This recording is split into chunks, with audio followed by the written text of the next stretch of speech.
दिल्ली में धमाका हुआ, जो ब्लास्ट हुआ चांदनी चौक में, उससे लोगों की धड़कनें तेज हो गई और जिस तरीके से ये ब्लास्ट चांदनी चौक में किया गया उसको लेकर के कई ऐसे सवाल खड़े किए जा रहे हैं। लेकिन आपको याद दिला दूं कि कल हमने हमारे चैनल पे खबर इंडिया पे एक वीडियो बनाई थी कि किस तरीके से फरीदाबाद से जम्मू कश्मीर पुलिस ने आदिल को पकड़ा, मुजाहिद को पकड़ा, इनके पास से कैसे 360 किलो RDX, AK-47 और तमाम ऐसी चीजें पकड़ी गई। दूसरी तरफ ATS की टीम ने गुजरात से 3 आतंकियों को पकड़ा था। उसके बाद ऐसी आशंकाएं जताई जा रही थी कि कुछ तो साजिश इस भारत में करने की कोशिश की जा रही है। देखिए, दिल्ली में 13 साल से कुछ ऐसी घटना नहीं हो रही थी और इसकी बातें भी लगातार हो रही थी, लेकिन जो ये घटना, जो ब्लास्ट चांदनी चौक में हुआ कल देर शाम 7 बजे, उसने सबको झकझोर कर रख दिया है, क्योंकि इस तरीके से ब्लास्ट होना अपने आप में कई सवाल खड़े करता है। लेकिन किस तरीके से इस जाल को रचा गया और इसकी गुत्थी अभी तक सुलझ नहीं पाई है, एजेंसियां जांच कर रही है। लेकिन एक बात मैं आपको बता दूं, जो मैंने अपने वीडियो में कल भी कहा था कि धीरेन्द्र कृष्ण शास्त्री की यात्रा, लाखों हिंदुओं की यात्रा भी टारगेट पर थी और कैसे इस गुत्थी को सुलझाने में भी पुलिस लगी है, वो तो आपके सामने और मेरे सामने बहुत जल्दी आ जाएगा। लेकिन सारे कनेक्शन मैं आपको इस वीडियो में बताऊंगी। भारत में आतंकवाद के नए रूप ने एक बार फिर लोगों की नींद उड़ा दी है। गुजरात से फरीदाबाद और फिर दिल्ली तक 3 अलग अलग राज्यों में पकड़ा गया यह आतंकी जाल अब तक की जांच में एक ही बड़े नेटवर्क से जुड़ा हुआ पाया गया है। पहली कड़ी अहमदाबाद से शुरू होती है। गुजरात आतंकवाद निरोधी दस्ता यानी ATS ने अहमदाबाद में एक संयुक्त ऑपरेशन के दौरान 3 संदिग्ध ISI आतंकियों को गिरफ्तार किया और इन तीनों की पहचान इस प्रकार हुई कि डॉक्टर अहमद, मुजाहिद सैयद, हैदराबाद निवासी मोहम्मद सुलेह और आजाद सुलेमान सैफी, जो उत्तर प्रदेश के शामली जिले के झिझाना कस्बे का रहने वाला है। तीनों के कब्जे में से 2 ग्लॉक पिस्टल, 1 बैरेटल पिस्टल, 3 जिंदा कराटीज और 4 लीटर कैरेटर ऑयल बरामद किया गया था। जांच में सामने ये भी आया कि ये लोग राइसिन जैसे घातक जैविक जहर तैयार करने के फिराक में थे। इनके निशाने में RSS कार्यालय और सार्वजनिक जगहें थी और दिल्ली, लखनऊ और अहमदाबाद के कई इलाकों में रैकी भी की गई थी। विशेष बात तो यह है कि आजाद सैफी ने अपने घर वालों से कुछ अलग तरह से पेश आने का बहाना बनाया। परिवार का कहना है कि वह घर से भतीजों को लेकर आने के बहाने गया था, लेकिन वापस नहीं लौटा।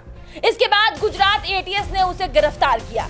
परिवार का यह भी कहना है कि आजाद का पहले कभी कोई आपराधिक रिकॉर्ड नहीं था। दूसरी कड़ी फरीदाबाद की है। यहाँ NIA ने दिल्ली पुलिस की स्पेशल सेल ने एक डॉक्टर के नेटवर्क का पर्दाफाश किया। यह नेटवर्क ISKP और जैसे मोहम्मद जैसी विदेशी आतंकी संस्थाओं से प्रेरित था। इस मॉड्यूल में मुख्य नाम है डॉक्टर मुजाहिल शाकिल, जो assistant professor Al Falah medical college, doctor Adil Ahmad Rathore Pulwama Jammu Kashmir निवासी और डॉक्टर उमर मोहम्मद, जो कि फरीदाबाद मॉड्यूल का मास्टरमाइंड है। पुलिस ने फरीदाबाद से 360 kilo ammonium nitrate, timer device, battery, wiring और हथियार बरामद किए। यह वही विस्फोटक था जिसके बाद दिल्ली ब्लास्ट में इस्तेमाल किया गया हो सकता है। डॉक्टर उमर ने अपने साथियों के साथ मिलकर दिल्ली में रेड फोर्ट मेट्रो स्टेशन के बाहर कार बम धमाका किया, जिसमें 9 लोग मारे गए और 20 से अधिक लोग घायल हुए हैं। जांच में यह भी सामने आ रहा है कि डॉक्टर उमर, डॉक्टर आदिल और डॉक्टर मुजालिम तीनों ISKP और जैसे मोहम्मद से प्रेरित होकर भारत में आतंकी मॉड्यूल तैयार कर रहे थे। तीसरी कड़ी सीधे दिल्ली की राजधानी तक जाती है। 10 नवंबर को हुए धमाके में पुलवामा पैटर्न की झलक दिखाई दी। कार में विस्फोटक भरकर सुसाइड ऑपरेशन जैसा सेटअप तैयार किया गया। धमाके में इस्तेमाल हुए हुंडई i20 कार का रजिस्ट्रेशन गुरुग्राम निवासी सलमान के नाम पर था।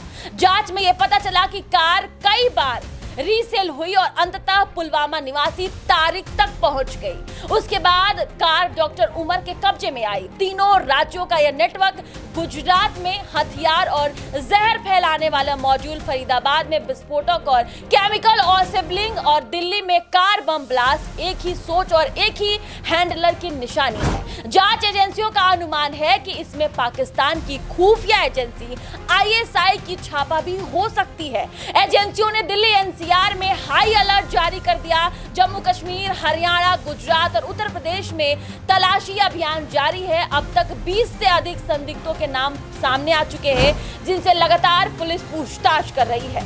यहाँ एक अहम बिंदु यह है कि शिक्षा और पेशेवर वेश में छिपे वे आतंकी देश के लिए बड़ा खतरनाक उभर के सामने आए हैं। डॉक्टर, इंजीनियर और धार्मिक छात्रों के रूप में ये लोग अपनी पहचान छुपाकर आतंक की साजिश रच रहे थे। विशेष ध्यान देने योग्य बात यह है कि डॉक्टर मुजालिम शाकिम फरीदाबाद की अल फलाह यूनिवर्सिटी में काम करने वाला डॉक्टर मुजालिम से पुलिस ने 360 किलो अमोनियम नाइट्रेट जब्त किया।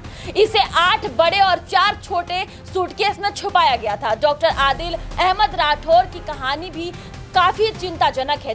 जम्मू कश्मीर में अनंतनाग का रहने वाला आदिल सहारनपुर में मेडिसिन विशेषज्ञ के रूप में काम करता था। हाल ही में उसने वहां विवाह किया, लेकिन पुलिस ने उसे जैसे मोहम्मद के पोस्टर लगाने के आरोप में गिरफ्तार भी किया। लखनऊ की महिला डॉक्टर शाहीन शाहिद भी गिरफ्तार हुई।